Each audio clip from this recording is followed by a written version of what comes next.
On a night when everything sparkled and every camera in New York pointed at the most expensive runway in the city, a woman stood at the center of it all, composed, cold, and completely in command. She was 29 years old.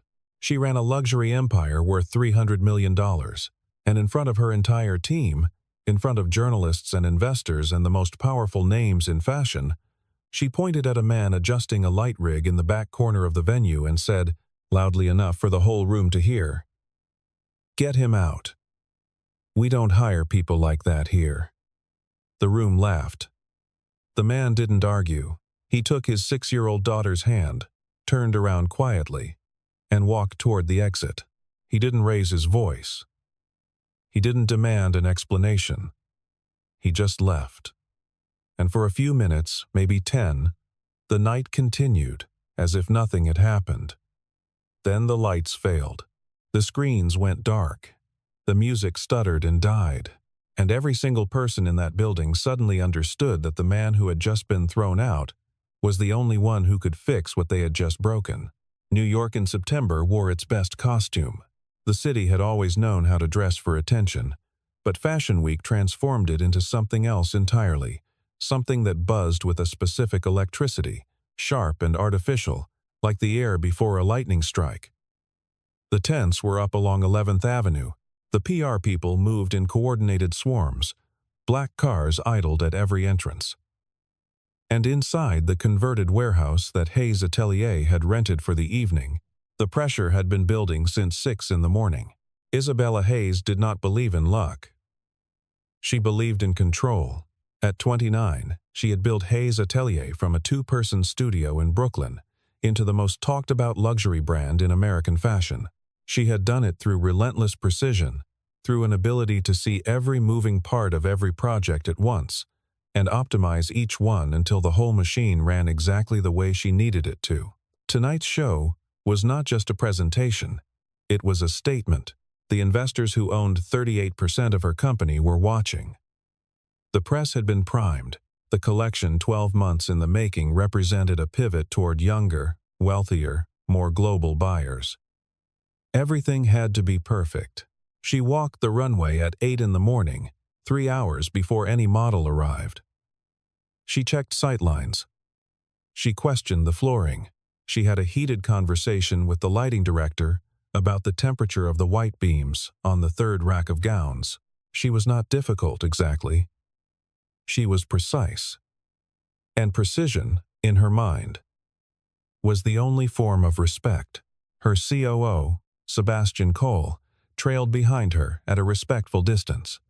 He was 42 and smooth in the particular way of men who had spent 2 decades in rooms where appearances were everything. He agreed with Isabella often and disagreed with her carefully, and had spent the last 4 months quietly building an argument for why the show's technical infrastructure needed to be restructured, simplified, he called it. Less expensive. More manageable. He had replaced the original lighting and stage automation system 3 weeks ago with a newer, cheaper alternative sourced through a vendor he had personally selected. He had not mentioned this to Isabella until the contracts were already signed.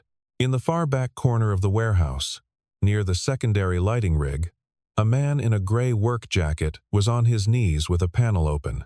He had arrived at 7:45, let in by a junior stage coordinator who had his name on a freelance work order. His name was Caleb Ryan. He was 28 years old.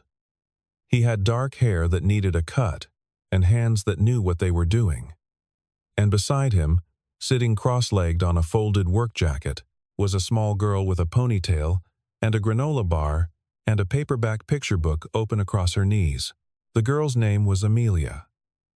She was 6 years old and perfectly content in places that overwhelmed adults. She had grown up in venues like this, in the company of cables and rigging and the hum of machinery. Her father brought her everywhere he worked because there was no one else to bring her to. She understood this without resentment. She turned a page and ate her granola bar and watched everything with large, quiet eyes. Caleb worked without hurrying. He had been called in at short notice a favor to an old contact who said the new system had been acting strangely during setup. As soon as he opened the panel and ran a diagnostic, he understood why. The replacement system that had been installed was running on integration architecture that did not match the control parameters of the original rig. Someone had patched it together without understanding how the components communicated. On its own, in a simple setup, it would probably hold. But this was not a simple setup. This show was running synchronized light cues, automated camera switching, and a custom audio timeline across 6 independent zones. Under that load, the system was going to fail. It was not a possibility. It was a schedule. He flagged down the first production assistant he could find and explained the problem clearly. The assistant looked at him, looked at Amelia, looked at the work jacket, and told him the technical decisions for this show had already been finalized. He asked to speak to the technical director. He was told the technical director was unavailable. He went back to the panel and kept working. He could not fix the fundamental incompatibility without access to the main control server. But he could at least stabilize the secondary rig and reduce the load on the most vulnerable junctions. He worked quietly and efficiently, and Amelia turned another page. That was when Isabella Hayes walked into the back corner of the warehouse. She was moving fast, speaking into a phone. Her team fanned out behind her. She stopped when she saw the open panel and the man on his knees beside it, and the child sitting on the floor. She said nothing for 3 seconds. Then, loudly enough, for the entire back half of the venue to hear, "Who let this in here?" The room went quiet. Her voice was not cruel in its pitch. It was worse than that. It was bored, dismissive in the way that powerful people sometimes become, when they have spent enough years surrounded by people who agree with everything they say. She looked at Caleb Ryan the way she might look at a puddle on the floor of a restaurant. Something that should not be there. Something to be dealt with efficiently and forgotten. "We don't have freelancers with children on this floor," she said, still not looking at him directly. "Get security." A young assistant moved toward the wall, where the security radio was clipped. 2 members of the production crew stepped back to create a clear path to the exit. The social geometry of the room shifted instantly, the way it always shifts when someone with authority decides to enforce a boundary. Caleb stood up slowly. He was not particularly tall, but he had the kind of stillness that fills a space. He looked at Isabella Hayes with an expression that gave nothing away. No anger, no humiliation, no appeal. Just a flat, careful attention, like a man reading a document he had seen before. He said, "There's a critical fault in the integration between your stage automation controller and the Zone 3 lighting array. Under full show load, the system will fail before the 3rd sequence." Isabella's eyes moved to him for the first time. Not because she believed him, because the specificity surprised her, the way a word in a foreign language surprises you when someone says it exactly right. "The technical team has signed off on this system," she said. "Your technical team didn't build it," he said. "I know, because I built the original." The words hung in the air for exactly 2 seconds. Then Sebastian Cole stepped forward from his position near the runway and said, smoothly, "I think there's a misunderstanding. The gentleman was hired for a minor check on the secondary rig. That work is complete." He smiled at Isabella. "We've got everything handled." She looked at Sebastian. She looked back at the man in the gray jacket. And somewhere in the architecture of her certainty, in the deep, practiced infrastructure of her control, something shifted. Not enough to matter. Not yet. But something. "Get him out," she said again. Not to him. To the room. Caleb did not argue. He closed the panel door with the same careful precision with which he had opened it. He picked up his tool bag. He put his hand out to Amelia, who took it without looking up from her book, and then she closed the book and tucked it under her arm and stood up. They walked toward the exit together, the little girl matching her father's pace, unhurried, untroubled. At the door, Caleb stopped. He turned back and said, to no one in particular, to the air of the room itself, "Zone 3 will fail at the 2-minute 40 mark of the opening sequence. The system log will show the patch. If you want to fix it, the main controller needs a manual override before the show starts." Then they were gone. The room breathed out. Someone laughed. A short, releasing laugh, the kind that comes after tension. People went back to what they were doing. Sebastian Cole straightened his jacket. Isabella Hayes turned back toward the runway and resumed her conversation about the sightlines. The show was 6 hours away. Nobody touched the main controller. There had been a time, 5 years earlier, when the name Caleb Ryan was not the name of a stranger. The studio where Hayes Atelier had first taken shape was a 400-square-foot space in a building in Bushwick that smelled of wood shavings and turpentine from the artists on the floors above. Isabella had been 24.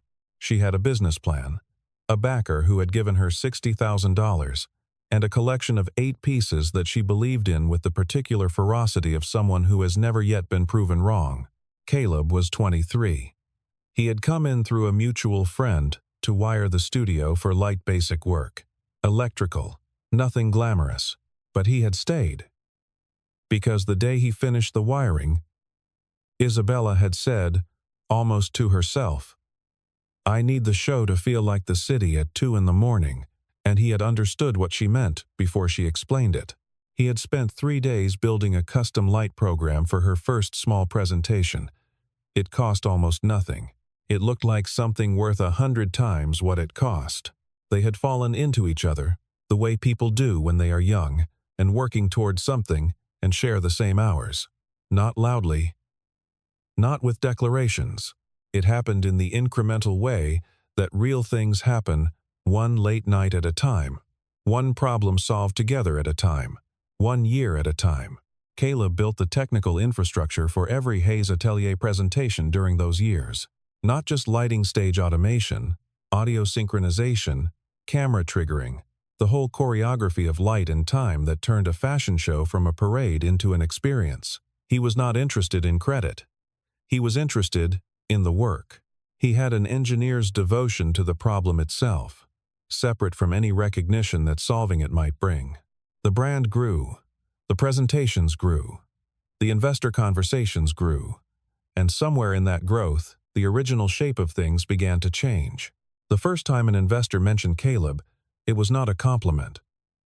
The man's name was Gerald Foster, and he controlled a private equity fund that was considering a significant stake in Hayes Atelier. He had done what private equity men do, examined the personal history of every person central to the company. He had found Caleb. He had found that Caleb had a daughter from a previous relationship. He had found that Caleb was not wealthy, was not connected, was not in any way the kind of partner who enhanced the narrative the brand needed to project. "Fashion is a story," Gerald Foster had said to Isabella over dinner, in the measured tones of a man who did not believe he was saying anything cruel.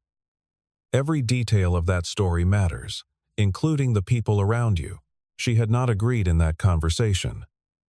She had defended Caleb. She had said it was irrelevant, but the conversation had planted something. And over the months that followed, as the investment materialized and the brand expanded and the pressure to perform at a certain level became constant, the something that had been planted grew. She did not end things in a single moment. She reduced them. She became less available. She stopped, including him in planning conversations. She began treating the technical work he did as a service rather than a collaboration. And when the day came that she told him they needed to be realistic, that the company was at a stage where everything had to be aligned, every element had to serve the brand's image, he had listened without arguing. He had looked at her for a long moment. He had said, quietly, "I hope it's worth what it costs you." And then he had taken his work and left. She had told herself, afterward, that it was the right decision. The company had continued to grow. The brand had continued to evolve. She had hired technical teams, proper ones, staffed and contracted, and managed through the appropriate channels. And she had not thought about Caleb Ryan in 5 years. Until this afternoon. She stood in the middle of the show floor with 6 hours until the most important presentation of her career, And she had just looked at a man she did not recognize, a man who knew things about her system that no one should have been able to know, and she had thrown him out. She turned back to Sebastian. She said, "Tell me. The system is clean." He smiled. "Everything is under control." 4 hours before showtime, the investor pressure came in the form of a phone call. Gerald Foster was not technically her investor anymore. His fund had sold its stake 18 months ago, but he had been replaced by a consortium that was, if anything, more demanding. The lead partner, a woman named Diane Lawson, called at 4 in the afternoon. She was not hostile. She was precise. She told Isabella that the consortium had heard there were questions about the technical infrastructure, that they had spoken to Sebastian, who had assured them the updated system was an improvement, that they expected the show to perform without incident. "It will," Isabella said. "Hayes Atelier's last 2 quarters have been softer than projected," Diane Lawson said. "Tonight is not just a show. Tonight is a proof of concept for the next phase of investment." The call lasted 11 minutes. When it ended, Isabella sat alone in the back production office for exactly 60 seconds. She allowed herself this 60 seconds of stillness, of permitting the weight of the evening to sit in her chest without fighting it. Then she stood up, straightened her jacket, and walked back onto the show floor. Sebastian was at the main production table, going over the run-of-show document with the stage manager. He looked up when she approached and gave her the look that she had come to recognize as his "everything is fine" expression, a slightly too deliberate calm, like a man who has rehearsed being relaxed. "The system ran a clean check 30 minutes ago," he said. "0 flags. Run it again," she said. "Isabella, run it again." He ran it. The diagnostic came back clean. This was, she would later understand, because the fault Caleb had identified was not the kind that showed up in a standard diagnostic. It was a structural incompatibility, one that only manifested under the specific load conditions of a live show running all 6 zones simultaneously at full synchronization. Under test conditions, running zone by zone, the system was fine. It was only when everything ran together, at full speed, under full pressure, that the failure point would reveal itself. Sebastian knew this. He had been told this in a report from the original vendor when the system had been installed. He had chosen not to pass the report to Isabella.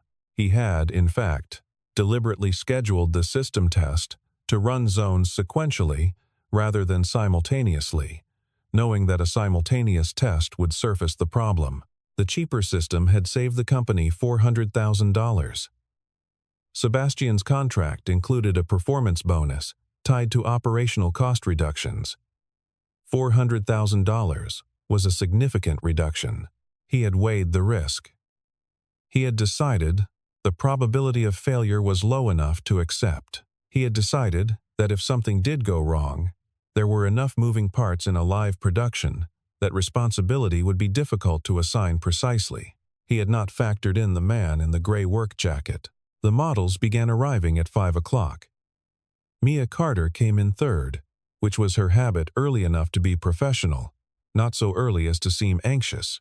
She was 28 and had been modeling for Hayes Atelier for 3 years, which in the compressed timeline of fashion was practically a founding member.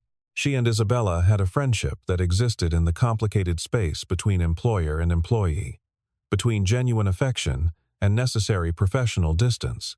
Mia had been in the building since that afternoon. She had seen Caleb Ryan at the secondary rig. She had seen the conversation with Isabella.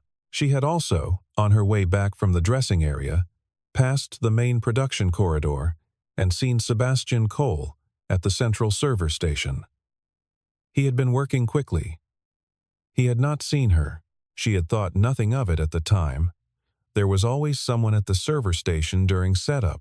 She filed it in the back of her mind without labeling it, the way the brain stores things it does not yet know it needs.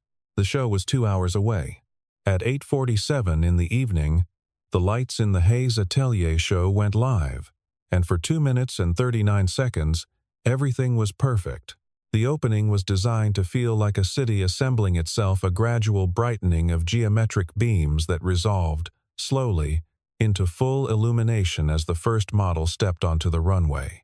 The audio was layered, architectural, a sound design piece that built from near silence to something that vibrated in the sternum. The camera system tracked the models through pre-programmed arcs that caught the fabric in motion. It was, by any technical standard, extraordinary. The audience of 400 people, buyers, press, celebrity guests, investors, was still in the way that crowds become still when they are genuinely caught. And then, at 2 minutes and 40 seconds, the lights failed. Not all of them. Not in the simple way where a circuit trips and a bank of LEDs goes dark.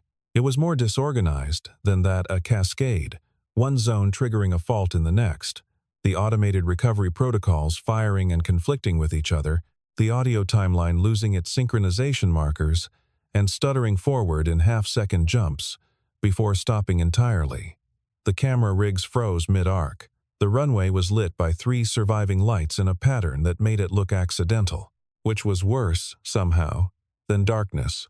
The model, a young woman named Tessa, 22, doing her first major show, stood in the middle of the runway in a gown worth $40,000 and did not move. Her training told her to keep walking, but something about the quality of the silence told her not to. She stood, very still, her hands at her sides. In the front row, 3 journalists had their phones up before the system had been down for 10 seconds. Isabella Hayes was backstage when it happened. She felt it before she saw it, a change in the quality of the sound coming from the front of house, the absence of the audio that had been building. She came through the stage entrance at a controlled run and stopped at the edge of the runway and looked at the room. She had rehearsed for contingencies. She had protocols for power failures, for late models, for wardrobe malfunctions. She had a calm, quiet script for every disaster she had thought to imagine. But the sight of 400 people staring at her in silence, phones raised, the whole elaborate machine of the evening stopped and broken. There was no rehearsed response for the specific texture of this. She felt the floor of her certainty shift in a way that had nothing to do with professionalism. Sebastian appeared beside her. His composure was still in place, still the rehearsed calm, but his eyes were moving fast, calculating. He said something to her about the backup system. She did not hear it. Backstage, the remaining models were frozen at their stations. Hair and makeup people stood with brushes in the air. Someone was on a radio asking someone else what had happened, and the answer was coming back as static. The room was quiet for 15 seconds. Then it was 20. Then someone in the audience said something to the person next to them, and that person said something back. And then the room began to fill with the low, urgent sound of 400 people whispering. In the front row, Diane Lawson sat with her phone face down on her knee, and her hands folded, and her expression giving away nothing except the fact that she was watching everything. The show was not running. The show was broken. And every second that passed without a solution was a second that the next day's headlines were writing themselves. Amelia Ryan had seen her father work in broken rooms before. She did not have the vocabulary for it, yet she could not have told you what a system failure was, or what synchronization meant, or why grown adults were walking in fast circles and speaking into radios with the particular urgency that she recognized as the sound of something going wrong. But she understood the emotional weather of a crisis the way children do, through the body, through the quality of the air. And she had been with her father long enough to know what he looked like when he was deciding something. They had not gone far. Caleb had taken her as far as the lobby of the warehouse he had fully intended to leave. Had already mentally moved on to the next thing, to finding a cab and getting Amelia fed and putting her to bed at a reasonable hour. But the lobby had a glass partition that looked into the venue, and they had been standing near it when the lights failed, and he had watched the whole thing happen with the particular attention of someone who had already diagnosed the problem 3 hours ago and had been told no one was interested. Amelia looked up at him. "Daddy," she said. "Why is everyone scared?" He looked down at her. She was looking at the room through the glass at the stopped runway, the frozen cameras, the 400 people with their phones out, and her face was not frightened. It was curious. She wanted to understand. He crouched down beside her. He took her face in both his hands. Gently. The way he did when he wanted her full attention. He looked at her for a moment. He thought about the woman inside who had pointed at him in front of a room full of people and told them he didn't belong there. He thought about the 6 hours of work he had done this morning that nobody had wanted to know about. He thought about what it would mean to walk back in. Then he thought about the look on his daughter's face, the quiet, serious curiosity of it. She was watching the world figure out what to do in a broken moment, and she was watching her father stand at the edge of it. He could walk away. No one could blame him. He had been told explicitly that he was not wanted here. Every reasonable argument for self-preservation said to get in a cab and go home, but his daughter was looking at him, and what she saw in this moment would mean something. Not because he needed to perform courage for her benefit. She was too smart for performance, but because the kind of man he wanted to be was a man who, when he could help, helped. Not for recognition, not for credit, not because anyone had said please. He stood up. He took her hand. "Come on," he said. "Stay close." He walked back through the lobby door and into the venue. He did not announce himself. He did not ask permission. He walked through the back corridor with Amelia's hand in his and went directly to the main control station, which was against the back wall of the house, half hidden behind a black drape. The production assistant stationed there looked up and started to say something, and Caleb said, quietly, "I need you to move." And there was something in the way he said it. Not aggressive, not urgent, just perfectly certain that made the assistant step aside.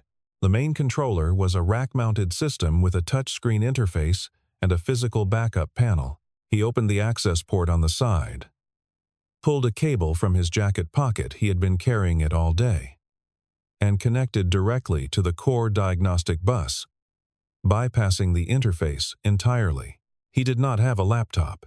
He had his phone, which had a terminal application he had built himself, connected through the cable to the system's raw command structure. Amelia sat on the floor beside him. She opened her book. He worked. His hands were fast, but not frantic, the speed of someone who knows exactly what they are looking for, which is a different thing from hurrying. He pulled up the zone log, found the fault signature, identified the cascade point. The problem was what he had predicted. The integration layer between the automation controller and the zone 3 array had overloaded under simultaneous live load and taken 2 adjacent zones down with it when it failed. The system had then entered a recovery loop that was conflicting with the backup routines. He killed the recovery loop first. That stopped the system from fighting itself.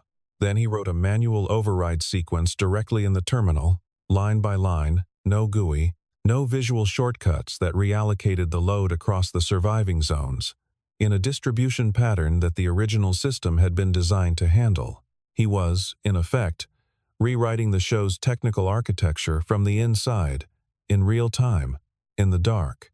He reinitialized the audio sync manually, pulling the timeline back to a reference point and reattaching it to the light cue markers. He brought the cameras online one at a time, ran a quick positioning check through the terminal, confirmed their arc coordinates. Then he hit execute. The lights came up, not the failed version of before, not the stuttering, uncertain illumination that had accompanied the breakdown. The lights came up clean and bright, and exactly as designed, with the full geometric structure of the opening sequence reinstated. The audio came up a half beat behind, and then locked in. And then the room was filled again with the sound that had been there before everything stopped. The whole restoration had taken 1 minute and 58 seconds. For a moment, nobody moved. The model on the runway, Tessa, still standing exactly where she had stopped, looked around once, found her footing, and began to walk. She walked as if she had never stopped. She walked as if the interruption had been choreographed. Then the room exhaled. The applause started in the back left, and moved forward like a wave, because applause in a crisis does not come from politeness. It comes from genuine relief, from the specific emotional release of watching something go wrong and then go right. 400 people who had been holding their breath let it go all at once, and the sound was louder than anything planned for the evening. Backstage, models who had been frozen at their stations began moving. Hair and makeup resumed. The stage manager's radio crackled with confirmation. Backstage became a runway show again instead of an accident site. Caleb disconnected his cable and put it back in his pocket. She had not looked up from her book. He put his hand on her shoulder, and she looked up then. And he saw in her face what he always saw there, the same quiet, serious intelligence she had brought to every difficult room he had ever taken her into. She did not look impressed. She did not look surprised.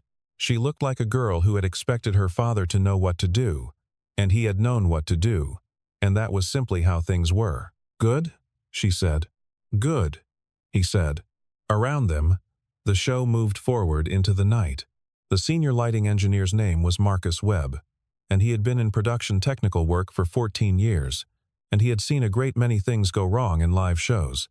He knew what recovery looked like, the ugly, iterative, committee-driven process of diagnosing a failure and rebuilding from documented backups and cross-referencing with vendor support, while a room full of people waited and a timeline collapsed.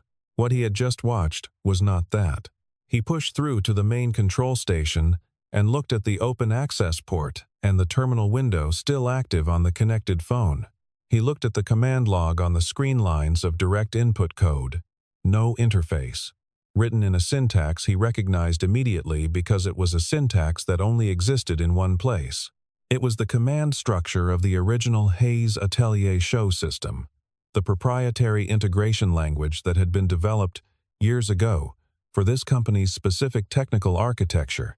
Marcus Webb had worked with that system. He knew its documentation backward. And he knew that this command syntax was not in any public manual or vendor specification. It existed in one place: the source code of the original system, written by the person who built it. He turned around. He looked at the man crouching on the floor beside a 6-year-old girl who was reading a book. He said, "That's not possible.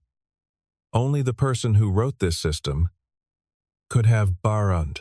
He stopped. He looked more carefully. He looked at the face of the man on the floor. The dark hair. The stillness. The hands. Something moved in the back of his memory. An old show. An early presentation years ago in a much smaller venue. A technical setup that had been, even at that scale, unlike anything he had seen from a team that size. He had met the engineer briefly at a breakdown session after the show. A young guy, quietly extraordinary. "Oh," Marcus Webb said, to no one, to the room.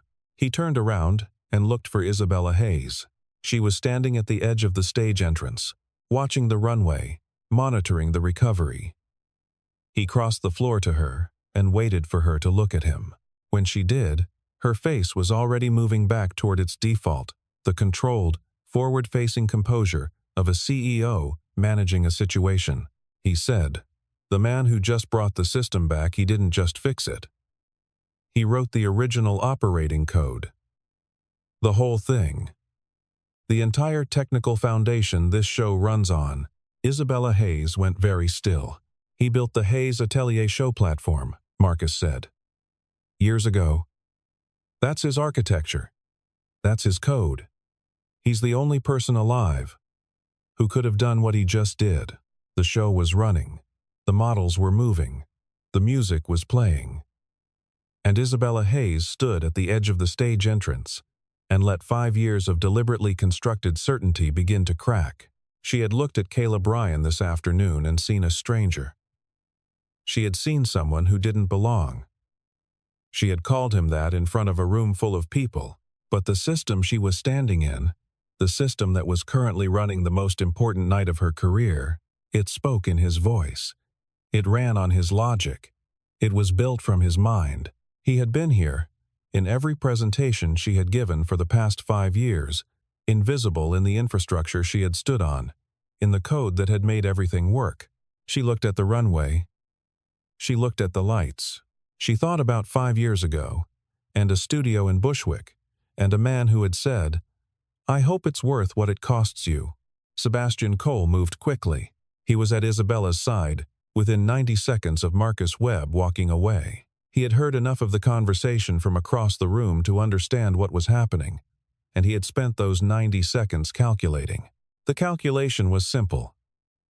If Caleb Ryan's role in the system's original architecture became a public conversation, the questions about the system replacement would follow immediately, and if those questions reached Diane Lawson, who was still sitting in the front row with her hands folded, the answers would lead to him.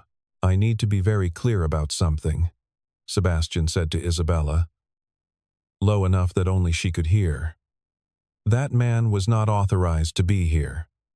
He accessed the control system without permission. In a live event, that's not a heroic act, it's a security incident. Isabella looked at him. "We need to get ahead of this," he continued. "We call security. We document the unauthorized access. We control the narrative. We don't let a freelancer with a grudge turn our biggest night into his comeback story." Isabella was quiet for a moment. Something in her face was working the old machinery of decision-making, the practiced response to pressure. She had made a career of making the hard call. She had made a career of choosing the version of events that served the brand. But she was also standing in a room full of people who had watched everything happen. She was also holding in her mind the image of Marcus Webb's face when he said, "He built it. The whole thing." Sebastian was still talking. He was talking about liability and unauthorized access and narrative management. He was saying the words that she had, in other contexts, found persuasive. Then Caleb came around the edge of the stage entrance with Amelia's hand in his, and Sebastian stepped directly into his path. "Security has been called," Sebastian said, to Caleb, clearly, so that the people nearby could hear. "You accessed a proprietary system without authorization during a live event. That's a criminal matter." Caleb stopped walking. He looked at Sebastian Cole with the same flat, careful attention he had directed at Isabella hours earlier. Amelia looked up at the man blocking their way, and then up at her father, and then back at the man. "You should move," Caleb said. "I don't think so," Sebastian said. 2 security personnel appeared from the far side of the stage entrance. They were not hostile, they were doing their job, responding to a call, but they were large and purposeful, and the room had tilted again. The applause had faded. The people nearby were watching. In the front rows, several journalists had turned in their seats. Caleb stood with his daughter's hand in his, and did not move, and did not argue, and said nothing. Amelia looked up at her father's face once more, and tightened her grip on his hand. He had kept the log on his phone. This was not strategy. It was habit, the same habit that made him keep cable schematics after a job was done, that made him photograph system states before he started working on them, that made him maintain a record of every diagnostic and every modification he had ever made to a piece of technical infrastructure. It was the habit of an engineer who understood that documentation is the difference between a provable claim and a story. He pulled out the phone and held it up. "Zone 3 failed at 2 minutes and 40 seconds, he said. "That's what I told you it would do, 6 hours ago." He navigated to the system log file he had captured through the diagnostic port before the show started. He had pulled it this morning, during the 40 minutes he was working on the secondary rig, before anyone had told him to leave. He opened it on the screen and held it so that Marcus Webb, who was standing closest, could read it. "This is the pre-show system state," Caleb said. "Look at the integration patch in Zone 3. That's not a manufacturer configuration. That was written manually, directly into the integration layer, 3 weeks ago." Marcus Webb looked at the log. His expression changed. "That patch is what caused the failure," Caleb continued. "It didn't fail because the system was old, or because the load was too high. It failed because someone wrote code into the integration layer that forced Zone 3 to request priority bandwidth during simultaneous load. Under normal conditions, it would just be inefficient. Under live show conditions, with all 6 zones running, it pulled enough bandwidth to trip the failsafe. He looked directly at Sebastian Cole. The patch was written by someone with administrative access to the main controller. The timestamp is in the log. The user token is in the log. Sebastian's composure held for exactly 2 more seconds. Then it didn't. "That's a misreading of the log format," he said. But his voice had lost its smoothness. The integration layer was adjusted as part of the system update. "That's documented. Show me the documentation," Caleb said. The room was very quiet, and then Mia Carter came forward. She had been standing near the stage entrance for the last few minutes, listening, saying nothing. She was still in the gown from her runway walk, an architectural column of off-white fabric that made her look like a figure from a different era. She walked to the edge of the small circle that had formed around Caleb and Sebastian, and she said, clearly to Isabella, "I saw him at the server station during setup. This afternoon, maybe 3 o'clock. I didn't think anything of it then." She looked at Sebastian. She said, "I should have mentioned it earlier. I'm mentioning it now." Sebastian looked at Mia. He looked at Isabella. He looked at the phone in Caleb's hand, at the log on its screen, at the timestamp, and the user token that were visible from where he was standing. The security personnel had stopped moving. They were waiting for direction. Everyone in the room was waiting for direction. Diane Lawson had left the front row. She was standing at the back of the crowd that had gathered, watching. She had not said anything. She did not need to. Her presence said everything. Sebastian Cole looked at the room and understood that his calculation had been wrong. He looked at Isabella Hayes. She looked back at him for a long moment. Then she said, quietly, to the security team, "Please escort Mr. Cole out of the building." She paused. "And call legal." Sebastian said something once. Isabella had already turned away. The show finished. It finished beautifully. In fact, the disruption had been recovered from so cleanly, and the remaining sequences were strong enough that the conversation afterward was almost entirely about the collection itself, about the pivot Isabella had designed, about what the brand was becoming. The journalists wrote their pieces. The buyers placed their orders. Diane Lawson had a brief, formal conversation with Isabella near the exit, said well managed in a tone that meant more than those 2 words, and left. By 10:30, the venue was half cleared. The models were in their street clothes. The lighting rigs were being broken down. The production people were coiling cables and packing cases and doing the patient, invisible work that dismantled spectacle back into parts. Isabella found Caleb near the loading dock at the back of the building. He was watching Amelia, who had fallen asleep on a folded packing blanket in the corner. Her book, still open on her chest. She slept the way young children sleep completely, without reservation, as if nothing in the world could reach her. Her father had put his jacket over her and was standing a few feet away, looking at her, with the quiet attention of a man who has been watching over something precious for so long that the watching has become part of who he is. Isabella stopped when she was a few feet away. She had taken her heels off. She was carrying them in one hand, her other hand empty. Without the height and the precision of the runway she had been moving across all evening, she looked like a person rather than a projection. Caleb heard her and turned. He looked at her without surprise. For a long moment, neither of them said anything. The loading dock hummed with the low machinery of the building. Outside, the city moved on in the particular way that New York moves on, without pause, without acknowledgement, without any interest in the private reckonings of the people inside it. "Thank you," Isabella said, "for what you did tonight." Caleb said nothing. "I know that wasn't."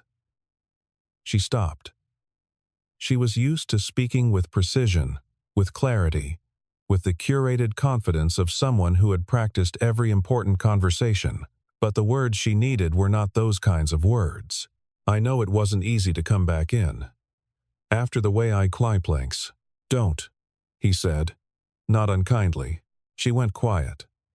She looked at Amelia on the blanket. She looks like you, she said. She's better than me, he said. There was a long pause. Isabella looked at the floor of the loading dock. She had come here with the intention of saying something complete, something that would close the distance between what she had done and what she felt about it, some architecture of words that would bear the weight of 5 years. But standing here, in a loading dock, with the show dismantled around them and a sleeping child between them, she understood that there was no such architecture. Some distances do not close. I didn't lose you, she said, finally. Not loudly, not dramatically, just the words, said plainly, because they were true and she had spent long enough not saying them. I chose to lose you. Caleb looked at her.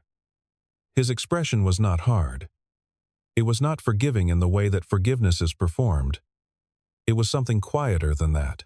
It was the expression of a man who had already done his grieving and come out the other side, and was standing now in a different place altogether.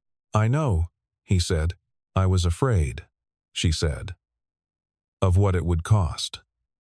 Of what people would think. I told myself it was about the brand, about the company, about doing what was necessary. But it was fear. She said the word without drama. I was 24 years old and I was afraid, and I chose the thing that felt safe. It built something, he said. The company is real. The work is real. I know what I built, she said. I know what I lost. Amelia stirred on the blanket. She shifted in her sleep, turned onto her side, resettled. Her book slid from her chest to the floor with a soft sound. Both adults watched her. In the few seconds of watching, something was decided not in words, not in any declaration. It was simply the recognition that the space between them now was shaped by something that could not be rearranged. The space had a name, and the name was sleeping on a folded blanket. And it was not a fault, or a complication, or a problem to be managed. It was simply the truth of how things were, the truth of what he had chosen, and what she had chosen, and what those choices had made them into. Caleb crossed to Amelia and picked her up carefully. The practiced ease of a man who had lifted his daughter 1,000 times, who knew exactly how to carry her without waking her. She settled against his shoulder without opening her eyes. One small hand curled into the collar of his shirt. He picked up his bag. He looked at Isabella once more. Take care of what you built, he said. She said nothing. She stood where she was. He walked toward the door. Amelia's hair was against his jaw. The little girl breathed slowly, deeply, entirely at peace. At the door, he did not look back. He pushed through into the city, into the ordinary, enormous, indifferent city. And the door swung shut behind him. And the loading dock was quiet. Isabella Hayes stood in the silence and looked at the door and thought about all the choices that had brought her here. And all the choices she had made that could not be unmade. She thought about a studio in Bushwick and a man who had understood what she meant before she had to explain it. She thought about the lights he had built for her years ago in a small room, how they had made something cheap look like something worth 100 times its cost. She thought about the lights tonight, restored by the same hands, perfect and clean, carrying a show that would now survive into the next chapter of everything she had worked for. She had a $300 million company. She had a collection that buyers were calling the strongest in the brand's history.